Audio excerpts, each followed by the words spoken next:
So kumusta mga boss? So welcome back naman ulit sa panibagong video natin. So ngayon may dalawang brand na ako na magkakaroon ng comparison. Gagawin ko siya ng comparison para lang makapili kayo ng aircon na maganda. Saka bud kasi doon medyo marami kasi nagchat sa akin na gawan ko siya ng vlog. Saka maganda yung brand na to pareha. Saka maganda rin yung promotion nila ngayon, no? So kung nagbabalak po kayo bumili ng ganitong brand, tapos yung aircon na to is para sa inyo yung vlog na to. So yun, simulan natin mga boss. So yung brand na babanggitin ko dito is between Midea and then si Kulin. So both sila 1 horsepower saka window type.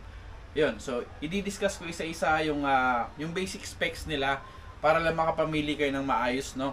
So yun, uunahin na natin. So yung model pala ng Midea na to is yung MWWA09CR FN8, which is 2025 model to, versus naman dito sa Kulin na Creo kung tawagin nila. So kung narinig doon sa market yung Creo ng Kulin, yung model niya is yung K100M CARINV32. So yun, sa horsepower nila is both sila 1 horsepower, no? So same sila, window type, the same time pares po sila compact size. So bagay na bagay ito kung gusto lang is maliit na butas, hindi kung pang kondo kayo. So pasok na pasok to. Tapos sa cooling capacity niya is yung kay Midea is 9,495 kilojoules per hour, no? Versus dito kay Kulin na nasa 9,700 kilojoules per hour. So medyo maganda, medyo mas mataas yung cooling capacity ng Kulin. So nasa 9,700 siya. Although konti lang naman yung difference, kaya hindi naman masyado nagmamatter yung ganitong bagay. Pagdating naman sa wattage niya is yung kay Midea is nasa 1,007 wattage niya. And then naman yung kay Kulin is 900 watts. So medyo mataas yung kay Midea na wattage. Dito naman pagdating sa technology ng kanilang inverter, so both sila gumagamit ng full DC inverter compressor. So ano nga ba yung full DC? So yung full DC kasi is meron siyang tatlong component na inverter. So inverter compressor, inverter module, sa inverter fan motor. So yun kaya tinatawag silang full DC. Kaya nga nasabi ko, maraming inverter ngayon ng mga kung ano-ano yung tinatawag nila. So dito sa dalawa na to is yung ginagamit nila is yung full DC inverter.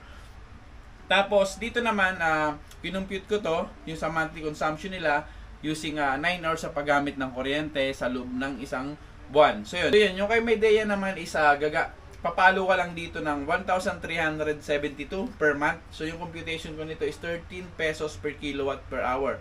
Tapos yung ano naman, yung kay Kulin naman is nasa 1,316. So mas mababa yung consumption actually ni Kulin pagdating kay Midea. Although hindi naman sila masyado nagkakalayo, no? Tapos dito sa technology naman, kung may wifi is pareha sila walang wifi, no?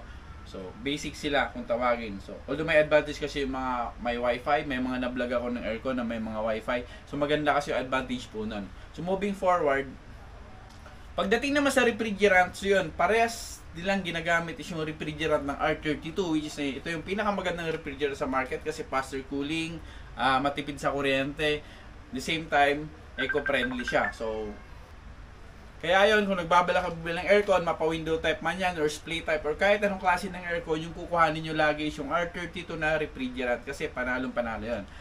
Yun, so sunod tayo sa condenser naman. So dito medyo sinama ko to. Isama ko na rin yung mga nagko-comment ng Boss Ricky, vlog ka naman ng aircon na pwede sa yung bahay ko malapit sa dagat or malapit sa ilog, di ba?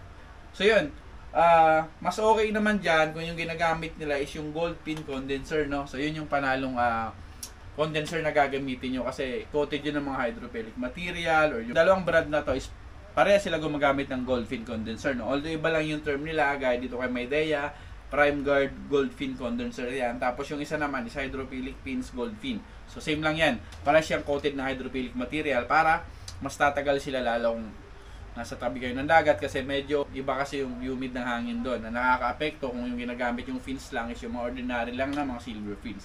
Yun, dagdagin po. Sa sa mode naman, so meron kay Midea meron siyang eco, sleep, and then full flash mode. So sa akin parang binago lang naman yung term nila. Tapos kay Kulin naman, gumagamit siya ng cool, dry, and then fan mode. So may mga vlog ako ng mga ganyan kung gusto nyong malaman kung para saan yung mga ganyang mode. Nakapag-vlog ako yan, so pwede nyo panoorin dito sa channel ko. Tapos dito naman sa warranty, sa warranty ng Midea is 1 year parts and service, 3 years naman sa PC board niya, and then 10 years sa compressor. So napakagandang warranty nito, lalo aircon is gamit na gamit ngayon. Actually, same lang sila ni Colin na 1 year parts ng service, 3 years sa PCB board, and then 10 years din sa compressor. So, goods na goods yun para sa akin.